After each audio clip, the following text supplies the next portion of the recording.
오늘 같이 나눌 말씀은 창세기 37장 18절에서 28절입니다. 여러분과 제가 한 절씩 읽도록 하겠습니다. 18절을 제가 먼저 읽습니다. 요셉이 그들에게 가까이 오기 전에 그들이 요셉을 멀리서 보고 죽이기를 꾀하여 그를 죽여 한 구덩이에 던지고 우리가 말하기를 악한 짐승이 그를 잡아먹었다 하자 그의 꿈이 어떻게 되는지를 우리가 볼 것이니라 하는지라.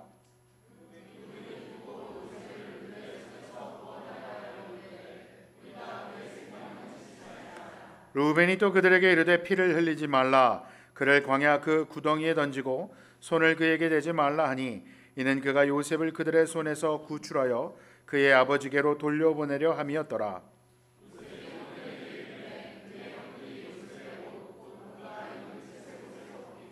그를 잡아 구덩이에 던지니 그 구덩이는 빈 것이라 그 속에 물이 없었더라.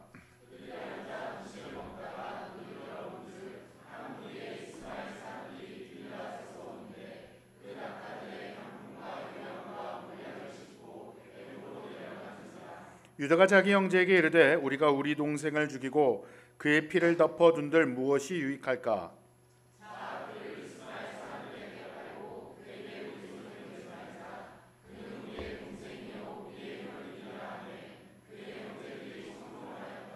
그때 미디안 사람 상인들이 지나가고 있는지라 형들이 요셉을 구덩이에서 끌어올리고 은 20의 그를 이스마엘 사람들에게 팔매 그 상인들이 요셉을 데리고 애굽으로 갔더라. 아멘. 오늘 창세기 37장 말씀을 가지고 여러분과 이야기를 나누려고 합니다. 지금 항상 여러분들 그러하시겠지만 오늘은 또 이야기를 듣고 댁에 가셔서 창세기 37장을 처음부터 끝까지 자세하게 찬찬히 읽으실 줄로 믿습니다. 대답은 항상 잘하십니다. 그래서 오늘은 앞에 37장 전반부와 37장 후반부의 내용을 읽지 않고 가운데 부분만 읽었습니다. 자, 야곱이 있습니다. 야곱이 누굽니까? 야곱은 이제 이스라엘 백성들의 시조이며 하나님께서 아브라함, 그 다음에 이삭, 그 다음에 야곱을 통해서 하나님께서 약속하셨고, 이제 그 야곱의 이야기가 끝나는 것 같고 창세기 37장부터 50장까지를 보면 주로 교회 오래되신 분들은 아시죠? 누구의 이야기가 주로 언급되죠? 누구의 이름이? 요셉. 요셉이라는 사람의 이름이 언급되고, 우리는 교회에서 자라셨다면 보통 이런 류의 이야기를 많이 들으셨을 겁니다. 요셉이 어렸을 적에 형들에게 노예로 팔려갔다가 요셉의 총리가 되어 아주 잘 됐다. 그리고 이제 주로 이게 중고등학교나 청년부에게 설교를 하면 보통 꿈과 연결을 짓죠. 두 눈을 감으면 꿈처럼 다가오는 그 그림들. 할렐루야. 지금 웃으셨으면 오래된 세대입니다. 그 꿈을 해서 꿈꾸는 자, 그래서 하나님 앞에서 꿈을 가져라, 그 꿈을 잃어버리지 말아라, 하나님이 꿈을 현실화시켜준다, 이러면서 꿈을 꾸라는 이야기의 주로 설교들을 들으셨을 텐데, 죄송하게도 오늘 저의 설교는 그것과 정반대되는 길로 가고, 저는 요셉이 하나님 안에서 꿈을 꿨다거나 하나님 안에서 믿음을 지켰다라고는 해석이 되지 않아. 하나님이 그에게 꿈을 주시고 하나님이 그에게 꿈을 기억나게 하시고 그때 돼서야 비로소 요셉이 자신의 삶을 돌아보며 하나님께서 이끄셨구나 라고 하는 이야기를 했다라고 저는 주로 해석을 합니다. 그런데 이제 여러분들과 함께 창세기를 처음부터 설교를 준비해 가면서 읽다가 제가 처음으로 이 이야기에서 당황을 했습니다. 왜냐하면 37장 전반부 2절에는 이렇게 이야기가 시작됩니다. 야곱의 족보는 이러하니라. 요셉이 17세의 소년으로서 그의 형들과 함께 양을 칠 때에 그의 아버지의 아내들 비라와 실바의 아들들과 더불어 함께 있었더니 그가 그들의 잘못을 아버지에게 말하더라 라고 얘기를 시작하죠. 근데 이 이야기가 왜 이상하냐 하면 뭐라고 하냐면 야곱의 족보라라고 해요. 여러분, 족보라는 이야기가 나오면 우리는 그 다음에 예상할 수 있는 이야기가 어떻게 흘러가야 되죠? 누가 누구를 낳고 누가 누구를 낳고 누가 누구를 낳아야 하는 어떤 그 가문의 이름들과 출생들을 이야기해야 되지 않습니까? 그런데 여기서는 야곱의 족보라 하더니 갑자기 그의 아들들의 이야기와 그의 가정사의 이야기가 막 풀어져 나가는 거예요. 당황스럽죠. 족보가 아닌 족보 같은 족보의 이야기를 들을 때마다 우리는 성경이 어렵게 느껴집니다. 저도 이게 도대체 무슨 뜻인가 하여 이틀 동안 머리를 잡아 뜯고 있다가 잠을 자다가 깨면서 이 얘기가 그 뜻이겠구나 라고 깨달아서 하나님 역시 깨달음을 주신 하나님의 영광을 돌립니다 하고 책을 폈더니 다 설명이 되어 있더라고요. 책을 읽으면 됩니다. 자, 이게 무슨 뜻이냐? 원래 히브리어에는 족보라는, 우리는 지금 족보라고 번역을 했던 그 단어가 아주 원어는 무슨 뜻이냐면 이야기, 역사라는 뜻입니다. 그럼 여러분, 제가 성경에서 족보가 나오면 두 가지의 기능이 있다 그랬죠. 두 가지를 기억해야 합니다. 그죠? 첫 번째는 제가 대답할게요. 지금까지 해왔던 어떤 인물의 이야기가 끝나고 족보의 마지막에 나오는 인물의 이야기가 시작될 거다. 그래서 스토리가, 역사가 변환되는 변곡점에서 족보가 있을 것이다 라고 했죠.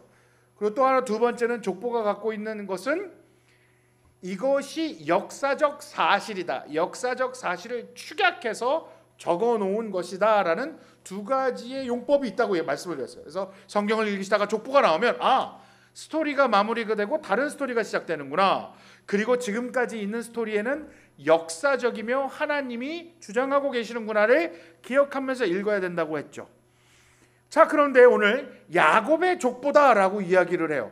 야곱의 스토리다라고 이야기를 하는데 이 이후로 일어나는 주인공들, 많이 언급되는 이름은 요셉이라더라는 겁니다. 그러니까 지금 우리는 창세기 37장에서 50장을 읽을 때 기억해야 하는 것이, 이것이 단지 요셉의 주인공이 아니라 야곱의 스토리, 야곱의 주인공 안에서 벌어지는 이야기다. 그러므로 읽을 때 야곱을 잊어버려서는 안 돼요. 그렇지 않으면 이제 해석이 안 됩니다. 왜냐하면 37장을 읽다가 38장으로 넘어가면 요셉의 얘기 안 하고 유다, 그의 형 유다와 다말, 아주 이것도 스토리가 그냥 지저분해요. 지저분한 스토리가 나왔다가 39장에 가면 다시 요셉이 이야기로 가요. 그러니까 38장이 없으면 37장과 39장의 이야기가 딱 연결돼서 가는데 갑자기 중간에 광고같이 38장이 쑥 들어와 있어요. 이제 당황스럽죠. 스토리는 흘러가야 맛인데 이야기를 끊는 듯한, 그럼 도대체 이 이야기를 왜 넣었을까를 우리는 고민해야 되는 거예요. 그리고 오늘 요셉의 이야기, 이 이야기를 하면서 거기서 언급되는 이름들을 고민하면서 읽어야 이 성경의 전체적인 줄기를 읽을 수 있고, 또한 우리가 잘못된 방향이라기보다는 좀 아쉬운 방향으로 성경을 해석하지 않아요. 아쉬운 방향이란 건 요셉처럼 꿈을 꾸라든지 요셉처럼 믿음을 지키라든지 이런, 이게 틀렸다라기보단 아쉽습니다. 하나님이 주인공이 되고 하나님이 이끌어 가시는 스토리를 집중하기보다 어떤 인간의 노력과 인간의 성취를 집중하여 우리에게 쓸모있는 사람이 되라 라고 하면 그건 복음이 아닙니다. 성경은 우리에게 쓸모있는 사람이 되라고 요구하지 않죠. 그죠? 성경은 뭐라 그럽니까? 쓸모없는 자들에게 다가와 너의 쓸모가 아니라 너의 존재로 내가 너를 받아들여 너를 나의 자녀 삼으며 너로서 된다 이런 감동적인 이야기를 이렇게 드라이하게 받아들이시면, 우린 자꾸 쓸모 있으라 그러잖아요. 세상엔 쓸모 있는 사람만 인정받죠. 그러니까 누구보다도 잘해야 되고 누구보다도 빨라야 되고 누구보다도 능력이 있은 능력 중심 사회에서 살아가는 우리에게 교회에서 와서 마저도, 교회 공동체에서 마저도 능력을 이야기하고 쓸모를 이야기하면 그건 복음이 아닙니다. 하나님은 내가 능력 있고 내가 창조주야. 그리고 너의 존재를 내가 받아들여. 그냥 너로서, 너의 존재로서, 나의 피조물로서 내가 너를 사랑해. 그리고 내가 너를 만들어가는 거야. 그러니까 나한테 집중해 라고 말하는 게 성경이거든요. 그런데 우리는 잘못 읽으면 자꾸 하나님 앞에 쓸모있는 자가 됩시다. 뭘 얼마나 우리가 쓸모가 있겠습니까? 그죠? 세상을 창조하신 하나님 앞에서 인간이 쓸모가 있으면 얼마나 쓸모가 있겠습니까? 제가 항상 얘기하지만 아기들은 쓸모가 없습니다. 그죠? 애들이 무슨 쓸모가 있어요? 뭐 지가 먹을 쌀을 만들어 놓은 뭐 3살짜리 아이가 밭에 나가서 뭘 심는 걸 보셨나요? 아니면 갑자기 7살짜리 꼬마가 아버지, 그래도 제가 가족으로서 한몫해야 되지 않겠습니까? 제가 쓸모 있게 하기 위하여 나가 쌀을 거두어 오겠습니다. 어떠십니까? 그러면 또 우리가 허허허 역시 이러지 않죠. 야 그냥 먹고 놀아라. 먹고 놀아라. 그냥 내 앞에서 먹고 놀고 행복하면 된다. 이게 기본적인 복음의 방향성입니다. 그렇다고 또 앉아서 먹고 놀면 안 되죠. 나이가 먹으면 나가서 또 일을 해야죠. 할렐루야. 귀 있는 자는 들을지어다. 자, 그런 생각 속에서 우리가 성경을 자꾸 읽어야 된다고 제가 말씀을 드리는 거예요. 자, 야곱의 이야기입니다. 그런데 이 야곱의 이야기가 참 처절합니다. 오늘 이야기를 보면 참 성경책은 희한하죠. 세상의 모든 종교의 경전은 좋은 얘기만 씁니다. 영웅의 이야기만 씁니다. 그 영웅은 어려서부터 떡잎부터 달랐다. 그 떡잎부터 달라서 잘 커서 모든 역경을 이루고 영웅이 되었다라가 보통 세상이나 다른 종교에서 하는 서사인데, 우리가 읽는 우리 성경은 아주 부담스러울 정도로 정직합니다. 인간의 추악함과 나약함을 그냥 그대로 드러나요. 오늘 그 얘기가 여기에 있습니다. 자, 첫 번째로 우리가 봐야 할 야곱의 아쉬움은, 야곱은 지나치게 편애합니다. 야곱에게는 12명의 아들 그리고 1명의 딸이 있었다고 얘기합니다. 그리고 4명의 처가 있었죠. 그래서 항상 삶이 힘든 겁니다. 야곱은. 아내는 1명도 힘들죠. 할렐루야. 11명의 아들, 그 자녀가 많으면, 저는 이제 하나밖에 없어서 모르겠지만 아무래도 자녀가 많으면 다 내 아픈 손가락이고 다 사랑하지만 그래도 그 중에 이쁜 놈이 좀 있죠. 아닌 것 같은 얼굴로, 그렇죠? 그러니까 내 마음을 더 잘 읽고 내 마음을 더 위로하고 나한테 조금 더 이렇게 신경 쓰고 사랑이 더 가는 아이가 있죠. 다들 하나밖에 없으세요? 우리 교회는 아이들이 많은 걸로 알고 있는데 있을 겁니다. 그게 사람입니다. 오늘 보면 요셉은 그 12명의 아들 중에 11번째인, 요셉이 아니죠, 야곱이죠. 야곱은 11번째 아들 요셉을 더 사랑했습니다. 왜 그랬습니까? 그가 나이가 들어 얻은 자녀였더라. 늦둥이라서 더 사랑스러운 건 아니었습니다. 또 뭡니까?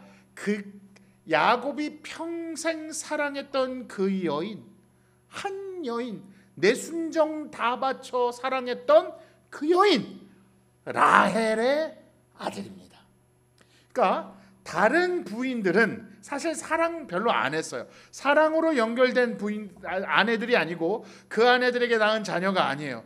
그런데 사랑하는 나의 그 여인, 그 여인이 나온 이 금쪽 같은 내 아들 요셉을 다른 아이들보다 훨씬 더 사랑했다는 걸 오늘 뭐라고 하냐면 3절에 요셉은 노년에 얻은 아들이므로 이스라엘이 여러 아들들보다 그를 더 사랑함으로, 이 성경이 정확하게 얘기하죠.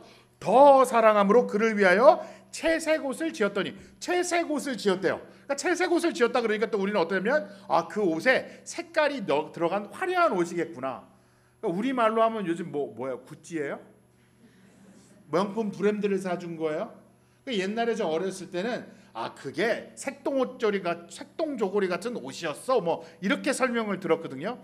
그래서 색이 들어간 거예요, 옷에. 다른 사람들은 다 막 흰색 아니면 까만색인데 막 얘만 주황색에 막 빨간 빛이 들어가고 막 장미꽃이 막 이렇게 박혀 있는 그런 옷을 해줘서 다들 왜 쟤만 좋은 거 사줘? 진짜 이런 걸까요? 근데 그래서 자기 동생을 죽일 만큼 미워한다고요? 그들보다 더 예쁜 옷을 사줬다고 자기 동생을 죽일 만큼 미워한다고요? 이게 스토리가 이해가 되세요? 자, 여기에서 채색 옷은 색깔이 들어간 옷이란 뜻이 아닙니다. 이게 번역을 하다가 번역이 좀 방향이 틀린 옷입니다. 여기서 채색 옷이라는 히브리어 단어는 두 단어인데 쿠토넷 바심이라는 단어입니다. 있어 보이죠? 히브리어를 얘기하니까. 쿠토넷 바심인데 쿠토넷은 무슨 뜻이냐면 속에 입는 옷이란 뜻입니다. 그때 당시의 사람들은 옷이 간단했습니다. 첫 번째는 그들은 속옷이라는 옷이 있어요. 그게 쿠토네트예요. 그게 뭐냐면 천 두 쪽을 합쳐서 머리 뚫고 팔 뚫어서 민자, 그래서 이렇게 팔 넣고 머리 뚫은 이렇게 거적대기 같은 거 하나, 흰 옷, 배를 이렇게 있는 옷 하나, 간단하죠. 그리고 겉옷을 이렇게 겉에 하는 망토 같은 거 하나 하고 벨트, 허리를 묶어야 되니까, 왜냐면 일자니까 묶고, 그리고 샌들을 신고 모자 하나 쓰는, 그게 그들의 의상이었단 말이에요. 그런데 쿠토네트가 그 안에 입는 옷이에요. 성경에서 보면 마태복음 24장 18절을 보면 밭에 있는 자는 겉옷을 가지러 뒤로 돌이키지 말자다 라는 표현이 있거든요. 그게 뭐냐면 사람들이 그 쿠토네트를 입고 농사를 짓고, 그러니까 일상생활을 쿠토네트를 입고 하다가 추울 때 혹은 어딜 나가야 할 때 겉옷을 이렇게 입는 것이었단 말이에요. 그러니까 쿠토네트는 속 안에 입는 옷이었다. 그런데 바심 뭐냐면 손바닥이다 발바닥을 뜻하는 단어예요. 쿠토네트 파심은 무슨 뜻이냐면 그냥 단순히 옷 두 조각을 붙인 것뿐 아니라 소매가 있는 옷이란 뜻이에요. 소매가 긴 옷, 긴 소매가 있는 옷이란 뜻이에요. 뭐 그거 갖고 차라리 색깔 들어간 게 더 좋은데, 그죠? 그 옷을 누가 입었는지가 중요해요. 그 옷은 주로 족장이 입거나 왕이 입거나 왕족이 입는 옷이 쿠토넷 파심입니다. 그게 사무엘하 13장 18절에 암논의 아인이 그를 끌어내고 곧 문빗장을 지르니라 다윗의 딸 다말이 채색 옷을 입었으니 쿠토넷 파심을 입었으니 출가하지 아니한 공주는 이런 옷으로 단장하는 법이니라. 아시겠죠? 그러면 야곱이 요셉에게 쿠토네트 파심 채색 옷을 입혔다는 건 어떤 걸 상징해요? 그를 누구로 여겼다? 로얄 패밀리 같이 아주 존귀하게 다음 족장이 될 법한 사람으로. 이러면 얘기가 달라지죠. 왜요? 형들이 몇 명 있어요? 10명 있어요. 이 조직의 사회에선 순서가 있는 법인데 10명을 제껴버리는 거예요. 누가? 아버지가. 그럼 장자가 얼마 열받겠어요. 내가 장자인데, 내가 첫째인데, 그죠? 그 둘째는 첫째 형 사라지면 그래도 내가 둘째인데, 둘째 사람이 셋째는 그래도 내가 셋째인데, 이 11번째 아들에게 그 옷을 입힌 것으로 인하여 10명의 형들은 화가 나는 겁니다. 분노하죠. 편애가 느껴지죠. 여러분, 그러면 그 옷을 사줄 만큼 편애했다면 지금 요셉이 17살이에요, 여러분. 17살이면 또 우린 또 아우 어려. 아우 피덩이가 뭘 알아. 안 그래요? 그 당시에는 13살부터 어른이었습니다. 13살 남자가. 그러면 이미 어른이 지나 자기 몫을 해내는 존재로 있는 요셉입니다. 그런데 그가 뭐래요? 그들의 잘못을 아버지에게 말하더라. 그러니까 형들이 뭔가를 잘못하면, 실수가 아니라 뭔가 죄를, 무슨 죄를 졌는지 몰라요. 형 아버지한테 가서 쪼르륵 가서 얘기하는 거예요.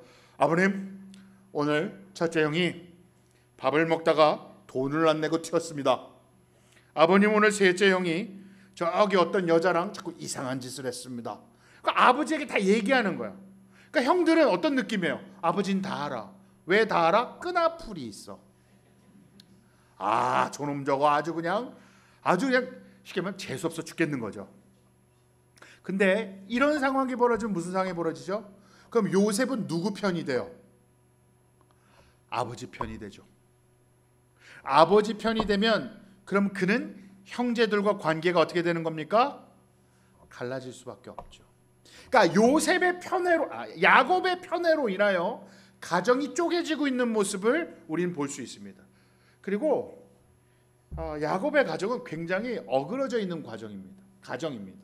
왜 그럽니까? 질문한다면 가장 중요하게 뽑으신 게 야곱의 편애, 라헬만을 사랑한 바보, 한 여인만 사랑한 이 바보, 그러나 다른 여인들한테는 열받음, 질투와 분노를 조장하게 되는 거죠. 여러분, 이 편애가 참 안 좋습니다. 해도 드러나면 안 됩니다. 여러분 상상해 보십시오. 여러분 교회에서도요 그런 얘기 많아요. 목사님의 오른팔과 왼팔. 우리 교회는 오른팔과 왼팔이 없다는 사실 아십니까?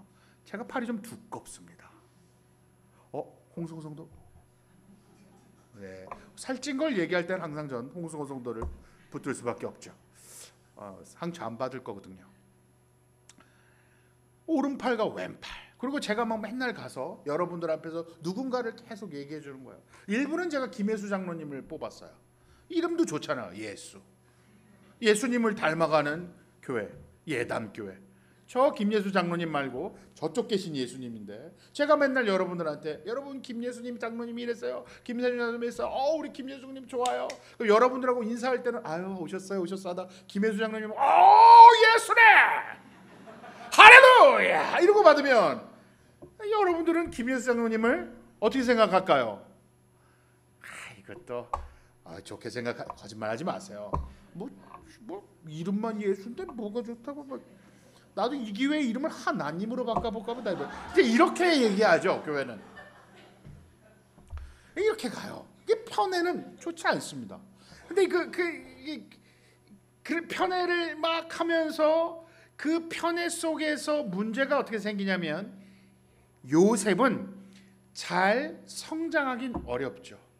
한 사람의 편애를 받은 사람은 좁아질 수밖에 없습니다. 그리고 그 무한한 편애 안에서 자기가 최고가 된 거예요. 근데 특징이 있어요. 편애받는 사람은요, 참 사람은 착해. 눈치가 없어. 뇌순남. 뇌가 순해. 내가 맑아. 생각이 없어요. 그래서 자기가 생각이 얼마나 없냐면 꿈을 꿉니다. 어떤 꿈을 꾸죠? 밭에 나가 있는데 자기 곡식단이 딱 일어서요. 자기께. 그랬더니 형들의 곡식단들이 갑자기 자기의 곡식단을 보고 인사를 촥 하는 거야. 그러면 기분 좋아. 여러분 성경은 어느 문화권이라고요? 동양 문화권이라고요. 우리는 어느 문화권에 있어요? 서양 문화권에 있는 사람들처럼. 동양 문화권에서 뭐가 중요해요? 꿈이 중요해요. 그죠? 나 꿈 꿨잖아 집사님. 우리 또 이 꿈하면 하나님의 뜻이 있는 게 아닐까, 뭐 예언적인 꿈이 아닐까 이런 거 있죠. 그다음에 우리는 길몽, 태몽 이런 거 좋아하잖아요. 가끔 또 꿈도 사고 팔더라고. 지랄을 하고 있어. 그러니까 꿈이 굉장히 어떤 메시지를 전한다고 믿는 시대잖아요. 그랬더니 요셉은 지금 딱 꿈을 꿨더니 만만치 않아. 형들의 볕단이 자기를 향해 인사를 했어. 그랬더니 이게 참 아쉬운 거예요. 그가 이렇게 얘기합니다. 요셉이 꿈을 꾸고 자기 형들에게 말하매 그들이 그를 더욱 미워하였더라. 참 정확하게 써 있죠. 요셉이 그들에게 이르되 청하건대 내가 꾼 꿈을 들으시오. 여러분 보세요. 여기서 이렇게 들으면 느낌이 없어요. 이게 원어로 보면 이런 거야. 내 말 좀 들어봐. 내 말 좀 들어봐. 그러니까 꿈꾸고 일어나서 형 들어봐. 형 뭐야. 형들이 저게 뭔데 자꾸 모이라 말해. 기분 나쁘겠죠. 모여봐. 내가 꿈을 꿨어. 꿈을 이런 거야. 좀 들어봐. 내 꿈 좀 하곤 한다는 말이 뭐냐면 내 볕단인데 형들 볕단이 나한테 인사를 했다. 재수 없어. 이게 뭐예요? 가뜩이나 아버지의 편애를 받고 있는데 이젠 꿈까지 꾸네. 아주 잘한다. 그러니까 지가 진짜 잘하는 줄 알죠. 그러니까 막 기분이 나빠져요. 그런데 꿈을 또 꿔. 그냥 하나만 꾸지. 그러니까 이게 요셉이 꾼다고 꾸는 꿈이 아니죠. 하나님이 보여주는 꿈이에요. 앞으로 요셉이 하나님이 요셉을 어떻게 끌고 가겠다는 꿈이긴 맞는데 그 꿈을 두 번째 꿈을 꿉니다. 해와 달과 별들이 자기한테 절을 해. 그 얘기는 뭐예요? 엄마 아빠까지도. 그 또 가서 또 주책맞게 또 얘기를 막 해요. 그랬더니 야곱이 불편합니다. 이젠 야곱도 불편한 꿈이에요. 그래서 야곱이 그러죠. 그가 그의 꿈을 아버지와 형들에게 말하며 아버지가 그를 꾸짖고 이놈 새끼냐 악마야. 저기 눈치 없는 놈 새끼 저거. 그 얘기를 네가 꾼 꿈이 무엇이냐? 나와 내 어머니와 내 형들이 참으로 가서 땅에 엎드려 내게 절하겠느냐? 아주 이놈 새끼. 네 그 꿈 무슨 이상한 꿈을 꿔갖고 막 그냥 우리가 그럼 다 너한테 절하냐 이놈 새끼야. 그러면서 속으로 어떻게 되냐? 쟤 왜 저래? 이러는 거야. 왜냐하면 그 다음 구절. 그의 형들을 시기하되 그의 아버지는 그 말을 간직해 두었더라. 좋았어. 야곱이 좋았어. 긴 옷까지 입혔는데 얘가 아주 큰 사람이 될 것 같아 꿈이. 그러나 지금 상황이 이게 눈치가 없어갖고 지 형들한테 딱 미움받을 말만 골라서 해. 근데 중요한 건 보세요. 엄마들 중에 지금 이 상황엔 요셉의 엄마인 라헬이 지금은 있어요 없어요? 지난주에 돌아가셨잖아요. 그죠? 죽었어요. 그럼 나머지 엄마들은 요셉이 좋을까요? 싫을까요? 싫겠죠. 요셉을 좋아하는 사람은 아버지와 지 동생밖에 없는 거예요. 지금 현실 속에. 그거 다 적이에요. 그런데 그 적들 사이에서 그냥 입을 그냥 막 놀려 그냥. 이게 편애의 문제예요. 애가 사람은 괜찮은데 눈치가 없어. 그런 사람이 있죠. 우리 주위에. 참 사람은 착한데 얄미워. 만나기 싫어. 옛날에 제가 그 치과를 갔어요. 그래서 어금니가 너무 아파서 치과 선생님한테 갔더니 치과 선생님이 어금니를 보더니 너무 아파요. 막 시큰시큰해. 왜 그러죠? 너무 많이 달았어요. 이러시는 거예요. 그래서 이제 제가 좀 살이 이렇게 있으니까 농담 삼아 제가 너무 많이 먹었나 봐요. 이랬죠. 그랬더니 치과 의사가 네. 그 치과 다시는 안 갔습니다. 네, 아주 동의를 하시는 그분의 이게 참 그분 착하셨어요. 눈치는 없으셨어요. 이게 이런 상황이 벌어지죠. 그러니까 야곱의 지나친 편애가 있고 요셉의 참을 수 없는 순수함이 있어요. 참을 수 없는 순수함, 이건 죄입니다. 관계에 미숙함이 있죠. 한쪽의 사랑을 과도하게 받으면 가끔은 그 사회 속에서 마땅히 해야 할과 하지 말아야 할 것들, 해야 할 행동과 하지 말아야 할 행동들에 대한 분별력이 약해지게 됩니다. 그래서 긴 옷은 입었지 돌아는 또 긴 옷 입고 잘 돌아다녀 막 이러면서 그냥 그의 삶 자체가 꼴보기가 싫은 거죠. 형들에겐 꿈까지 꿨으니. 그리고 세 번째로는 형제들의 지나친 시기심과 미움을 볼 수 있습니다. 아버지가 얘기합니다. 자, 너희 형들이 양치러 갔는데 어디로 갔는지 잘 치고 있는지 가서 보고 와. 그래서 또 영탐꾼 하러 간 거야 또. 하여튼 갔어요. 막 그랬더니 막 찾는데 형들이 막 저기 갔대. 그래서 찾아 막 가고 있는데 저 멀리서 형들이 앉아서 이렇게 있는 거예요. 근데 형들도 요셉을 봐. 요셉도 형들을 봤겠죠. 했더니 또 해맑게 형 웃으면서 뛰어와. 해맑어. 형들이 보면서 오늘 뭐라고 합니까? 자, 이제부터 요셉이 그들에게 가까이 오기 전에 그들이 요셉을 멀리서 보고 죽이기를 꾀하여. 이게 놀라운 거예요. 여러분, 사람이 사람을 죽이기를 꾀한다는 건 와, 여러분 이게 상상이 되세요? 이게 사람이요. 이런 건 있죠. 우리가 누군가를 미워하면 그냥 미워해요.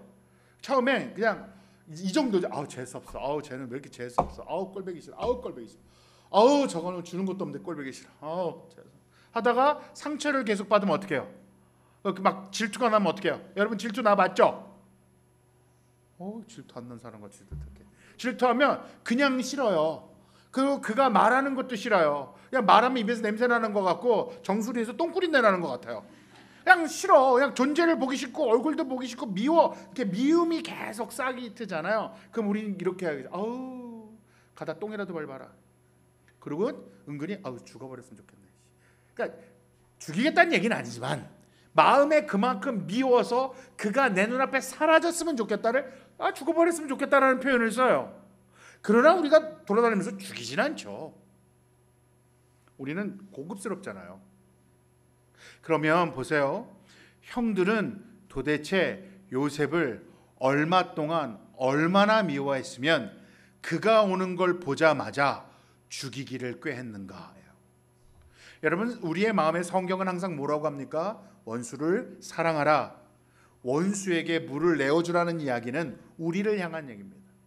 우리 안의 미움과 우리 안의 질투와 우리 안의 욕망과 열심을 절제하지 못하는 순간 어떤 일이 벌어져요?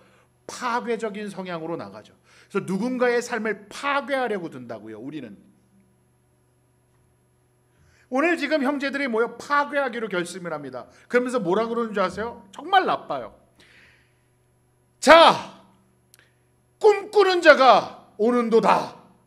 There comes a dreamer. 그러니까 이게 잘못 읽으면 꿈을 꾸세요. 하나님의 꿈을 꾸십시오. 꿈꾸는 자가 되십시오. 라고 얘기하는 게 아니라 그들이 뭐라 하면 자, 그를 죽여 한 구덩이에 던지고 우리가 말하기를 악한 짐승이 그를 잡아먹었다 하자. 그의 꿈이 어떻게 되는지를 우리가 볼 것이니라 하는지라. 무슨 얘기예요? 그래, 그게 네 꿈이 그렇게 대단해? 네가 생각할 때 그렇게 높은 사람이 될 것 같아? 한번 보자. 한번 보자. 어떻게 그냥 보는 것만 아니죠. 부셔버리겠어. 눈에 광기가 느껴지세요? 부셔버리겠어. 여러분, 때로는 우리가 이걸 할 수도 있고 당할 수도 있습니다.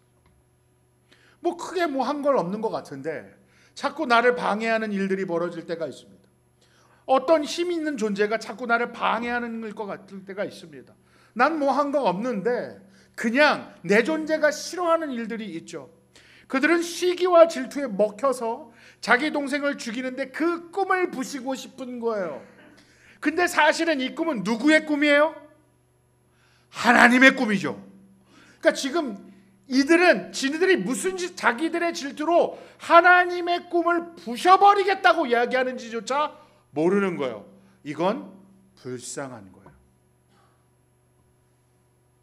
옛날에 교회 개척할 때 막 신고 들어오고 막 어려운 일이 막 많았잖아요. 막 저에 대한 루머가 막 돌고 그랬어요. 그러니까 지금 아직도 그 루머는 완벽하게 사라지진 않았더라고요. 막 그런 걸 막 그런 얘기를 듣고 도는데 막 너무 속이 상하는 거예요. 그리고 너무 힘이 들어요. 가진 것도 없는데 왜 자꾸 나한테 이럴까? 내가 뭘 했다고? 그러다가 어느 날 가만히 생각을 해봤어요. 이런 거죠. 이 교회를 개척하는 것이 정말 하나님의 뜻인가에 대한 것이 되게 중요해요. 그럼 만약에 이 교회를 개척하는 것이 하나님의 뜻이에요. 그럼 내가 하나님의 뜻에 순종을 하고 있어요. 그런데 이 교회를 개척하는 걸 방해하고 있어요. 그럼 저를 방해한 거예요? 하나님을 방해한 거예요? 하나님을 방해하는 거죠. 근데 가만히 생각했더니 나는 솔직히 교회를 개척하고 싶은 마음이 1도 없어요. 힘들어. 아시잖아요. 나 목사 안 하고 싶어 하는 거. 그죠? 근데 이게 하나님이 하라는 것 같아서 해. 가만히 생각해 보니까 이 사람들이 나를 방해하는 게 아니구나. 하나님을 방해하는 거구나. 그러니까 저만의 생각이에요. 그러니까 하나님, 여러분 잘 들으셔야 돼요. 나 이단 아니에요. 이만이 아니야. 이상한 사람 아니야. 제가 그때 생각해요. 만약에 이것이 하나님의 계획이라면, 내가 그 계획 안에 순종하는 건 맞다면, 저 사람들이 나를 괴롭히는 게 아니라 하나님의 계획을 망치고 있다라는 생각이 딱 드는 순간 불쌍해지기 시작하더라고. 사실은 살짝 웃었어요. 너 하나님한테 덤비는 거야. 그 순간부터 좀 살겠더라고요. 오늘 이들도 똑같아요. 그 꿈이, 그 요셉이 너무 싫어서 그의 꿈을, 그가 꾸었던 꿈이 현실로 이루어지지 않게 하려고 죽여버리자 그러는 거예요. 여러분, 사탄 마귀가 우리에게 그래요. 예수 믿지 못하게 하자. 예수 믿는 자 망가뜨리게 하자. 그러나 그게 망가집니까? 안 망가지죠. 어떻게 안 망가져요? 그 중에 두 명이 있어요. 첫 번째 장자 루벤입니다. 루벤이 나타나서 그럽니다. 야야야야, 죽이지 말자. 야야, 지금 당장 죽이지 말고 저 구덩이에 집어 던지자. 왜 그랬냐 그랬더니 성경은 요셉을 그들의 손에서 구출하여 그의 아버지에게로 돌려보내려고 하였음이더라. 와, 그 역시 첫째가 나. 좀 장자라고 애가 좀 품격이 있어. 그래서 그랬을까요? 그러면 전 질문이에요. 루벤은 장남으로서 성숙함을 가져서 그러는가? 인간성이 좋았는가? 아니면 딴 목적이 있었는가? 저는 딴 목적이 있었다고 생각해요. 지극히 정치적으로 움직였을 거라고 저는 봐요. 자, 이게 왜 정치적이냐면 루벤의 이야기가 창세기 35장 22절에 이렇게 얘기했어요. 요 전에 보면 이스라엘이, 야곱이 그 땅에 거주할 때 루벤이 가서 그 아버지의 첩 빌하와 동침하매예요. 자, 누구랑 동침했다고요? 아버지의 첩. 자기한테는 엄마 격인 빌하와 동침을 했어요. 그러면 족보가 어떻게 돼요? 도그 족보가 되는 거예요. 엉망진창이 되죠, 족보가. 왜 그랬을까요? 그 자신의 정욕을 이기지 못해서 그랬을까요? 그런데 그 다음 구절을 보면 되게 특이해요. 35장 23절부터 26절을 보면 야곱의 아들들은 이렇더라. 그래서 엄마들의 이름을 내요. 첫 번째가 레아, 두 번째가 라헬, 그 다음에 나오는 이름이 빌하와 실바의 순서로 나와요. 이런 걸 읽으면 그냥 우린 넘어간단 말이죠. 자, 보세요. 레아는 첫째니까 처음, 그 다음에 두 번째 라헬은 둘째니까 둘째. 이들은 정실이라고 볼 수 있죠. 그런데 이들이 서로 시기하고 질투해서 어떻게 해요? 아기를 갖게 하려고 자기네들 몸종을 주죠. 자, 레아의 몸종의 이름이 뭐였을까요? 실바예요. 라헬의 몸종의 이름이 뭐였을까요? 빌하예요. 그러면 이걸 순서대로 쓴다 그러면 이렇게 써야 되는 거예요. 레아, 라헬, 실바, 그 다음에 빌하. 순서는 이렇게 가야 돼요. 그런데 갑자기 순서를 몸쪽에서 싹 뒤집죠. 자, 그럼 보세요. 레아가 있었어요. 레아의 첫째 아들이 루벤. 그 다음에 둘째가 몸종인데, 둘째가 라헬인데 라헬은 지금 죽었죠. 그렇죠? 그런데 라헬 다음에 바로 나온 이름이 빌하. 라헬의 몸종이 빌하예요. 그럼 빌하를 범해버리면, 빌하와 동침을 하면 빌하는 족보가 확 꼬이면서 무슨 일이 생길까요? 누구만 남아요? 레아와 실바만 남죠. 그렇다면 루벤은 제가 생각하기엔 자기 장자인 자기와 엄마를 향하여 아빠인 야곱의 사랑과 관심이 자기와 엄마에게 가게 하기 위하여 라헬과 라헬의 몸종인, 라헬은 죽었으니까 끝났고 라헬의 몸종인 빌하를 범함으로 랭크를 없애버린 거예요. 되게 정치적이죠. 물론 이게 맞다면 그는 누구의 사랑과 관심이 갈급해서? 아버지 야곱. 편애가 이렇게 무서운 겁니다. 사랑의 결핍이 찌그러진 사랑이 그를 이렇게 만들어가. 자, 그러면 다시 돌아와서 르우벤이 야곱을 살리자고 말하는 이유, 요셉을 살리고자 하는 것은 아버지가 가장 사랑하는 아들이 죽는 것보다 자기가 그를 살려 돌려보내므로 그가 아버지에게 뭐라 그럴까요? 아버지, 형들이 저를 죽이려고 했어요. 그런데 르우벤 형이 살려줬어요 하면 아버지의 사랑과 관심이 어디로 올까요? 역시 장자. 그러면 자기에게 집중되겠죠. 제가 너무 해석을 이상하게 하는 것 같으세요? 저 가끔가다 저 최 목사 저 인간성 이상할 것 같아. 얘기하다 보면 그죠? 전 그럴 것 같아요. 그게 인간이에요. 우리는 고상하지 않습니다. 우리는 우리의 욕망과 우리의 비어있는 어떤 그 공허감을 채우기 위하여 무슨 짓이든 합니다. 나의 공허감, 나의 이 빈 마음, 나의 이 헛헛한 마음을 채우기 위하여 다른 사람을 희생해서라도 그것이 그 사람이 죽는 것에 간다 하더라도 우린 상관하지 않는 존재들이죠. 그렇게 풀어가지만 갑자기 유다가 또 나타나죠.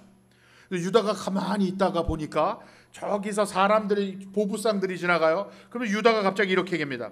유다가 자기 형제에게 이르되 우리가 우리 동생을 죽이고 그의 피를 덮은들 무엇이, 갑자기 얘기가 이상해. 갑자기 우리 동생이야.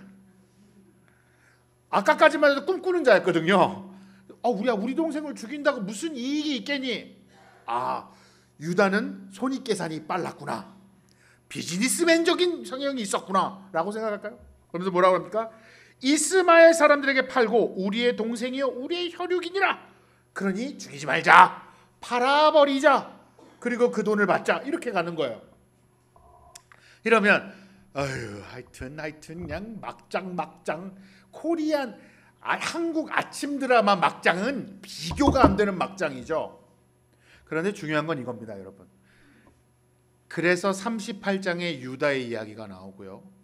나중에 44장에 가면 유다가 나중에 총리된 요셉과 얘기하면서 베냐민을 대신하여 감옥에 들어가겠다고, 조금 더 고급지게 얘기하면 자기가 대신하여 대속하겠다고 중보자의 자리로 가는 유다를 발견합니다. 근데 이건 왜 중요하냐면 나중에 이 유다와 다말의 이 막장 스토리가 어디까지 이어가죠? 신약에 가면 예수 그리스도의 족보까지 이어가고, 그리고 그 유다 지파로 태어난 예수 그리스도께서 세상 우리의 죄인들을 위하여 대속하여 십자가에 달리는 이야기까지 흘러가는 걸 오늘 이곳에서부터 하나님은 시작하고 계시다는 걸 봐요. 그런데 이 이야기들이 요셉의 한 사람의 이야기 같지만 거기에 줄기였고 결국엔 예수 그리스도의 이야기까지 가는 그 덩어리 속에서 우리는 성경을 이해해야 된다는 겁니다. 너무 복잡한가요, 오늘따라? 이 얘기를 제가 왜 자꾸 하냐 하면 여러분 이겁니다. 요셉은 채색 옷을 입었습니다. 아버지가 준 그 옷을 입고 평생 살면 그는 그냥 한 부족의 족장 정도 되고 삶이 마감하겠죠. 그러나 하나님은 요셉의 삶을 한 족장으로 끝내고 싶은 게 아니에요. 요셉을 이집트의 총리를 만드셔야 되는 거예요. 왜냐하면 그가 잘나서가 아니라 야곱의 가족들을 앞으로 다가올 흉년을 대비해야 하고 야곱의 가족들을 이집트로 보내서 그 어려운 시간을 살아남겨 하나님이 아브라함과 약속했던 약속을 지키게 하기 위한 거예요. 창세기 15장 가면 하나님이 아브라함이 되기 전 아브라함과 약속을 하는 장면 기억나시죠? 여러분 주무시면 안 되고요. 조금 지루해도 깨세요. 읽어드릴게요. 해질 때에 아브라함에게 깊은 잠이 임하고 큰 흑암과 두려움이 그에게 임하였더니 여호와께서 아브라함에게 이르시되 너는 반드시 알라.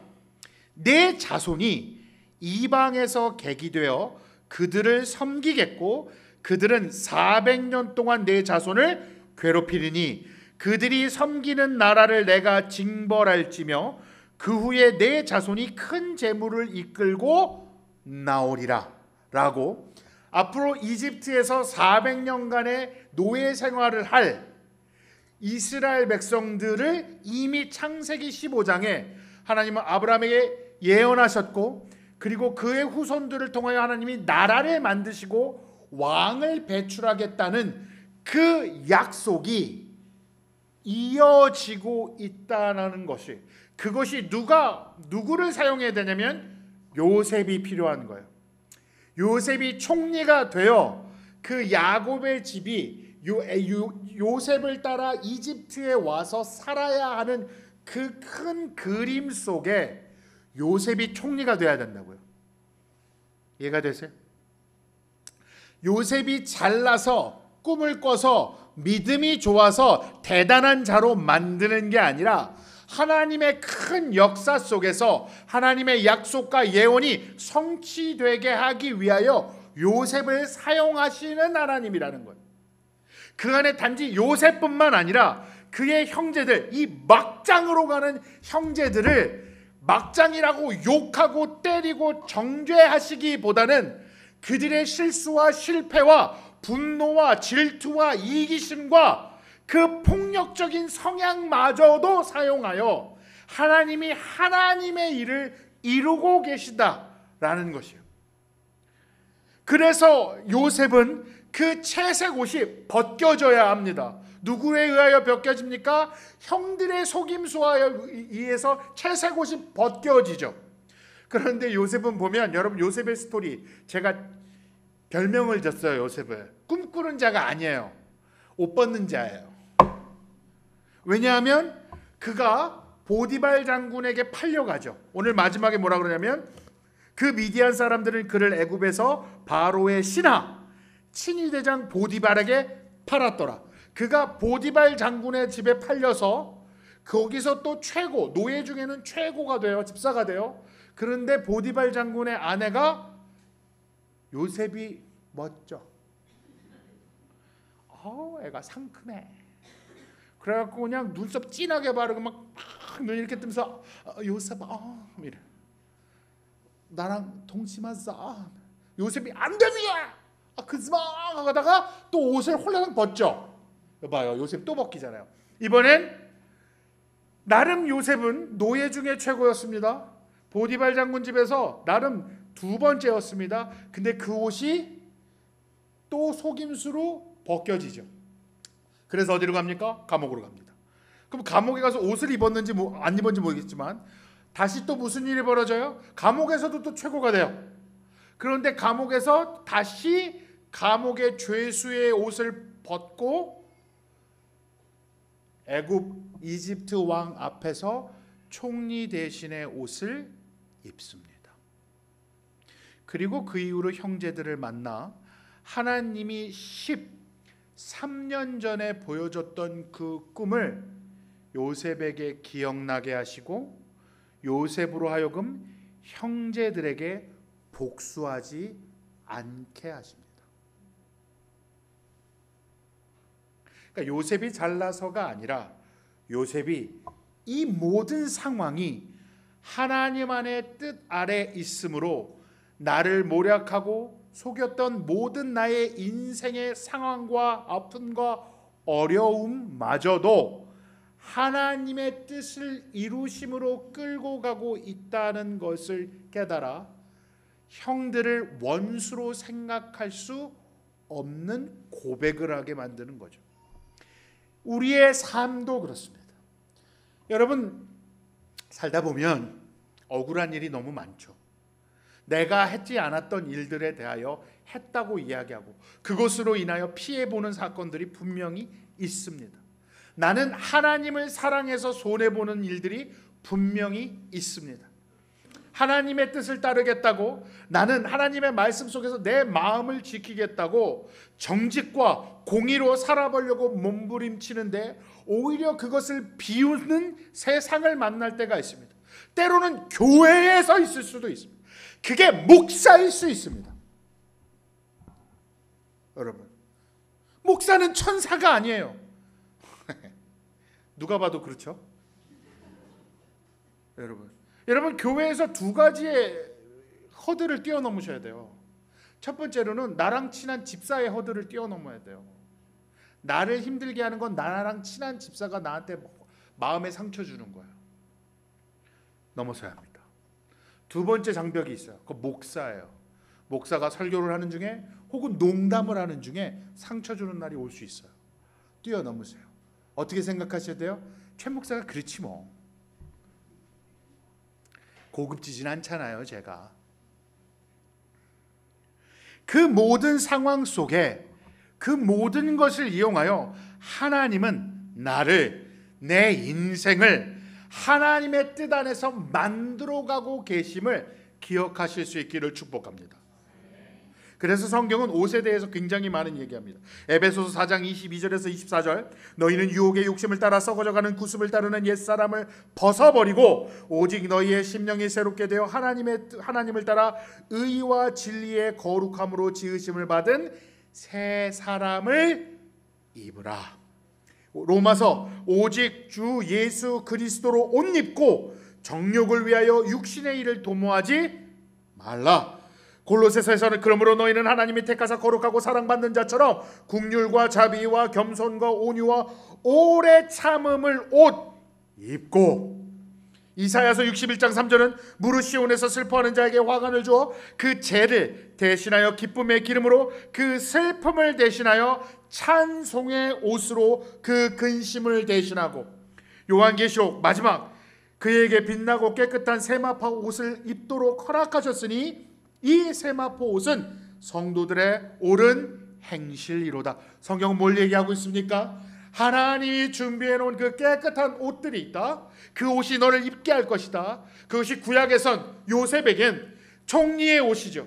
그러니까 높은 옷이 아니라 하나님이 준비하신 옷, 하나님의 뜻 안에서 우리의 백성 삼아 증거 삼으신 그 예수 그리스도의 옷을 입는데, 그 입을 때마다 벗고 싶은 일, 뺏겨지는 일 같은 세상 속에서 인내함으로, 원수를 사랑함으로 버텨라, 벗지 마라 라고 성경은 이야기합니다. 그러므로 여러분, 거부의 아들의 옷이 벗겨지고 노예의 옷이 벗겨지고 죄수의 옷이 벗겨지는 그 순간들이 우리에게 있을 수 있습니다. 여러분들의 삶에서 여러분들이 사랑하던 옷들이 벗겨지는 순간이 있을 수 있습니다. 여러분들이 믿고 꼭 잡고 있던 그 옷들이 벗겨지는 순간들이 있습니다. 누군가의 속임수로 인하여, 누군가의 힘 있는 자가 강제로 벗길 수도 있고, 때로는 나의 욕심일 수 있습니다. 그런 것들이 벗겨질 때마다 분노하고 슬퍼하고 화낼 수 있습니다. 그러나 그 뒤에 다시 말씀으로, 기도로 돌아오실 수 있기를 축복합니다. 인내하심으로 다시 그리스도를 붙들 수 있기를 축복합니다. 그리하여서 원수를 사랑하라고 마신 그 하나님의 말씀의 뜻이 무엇인지, 그리고 그 하나님의 뜻이 나의 삶에서 어떻게 이루어지는지를 고민하고 기도하며 살아갈 수 있기를, 그런 예수님을 닮아가는 예담교회가 될 수 있기를 우리 함께 서로 기도하고 축복할 수 있기를 바랍니다. 우리 같이 기도하겠습니다. 기도하실 때에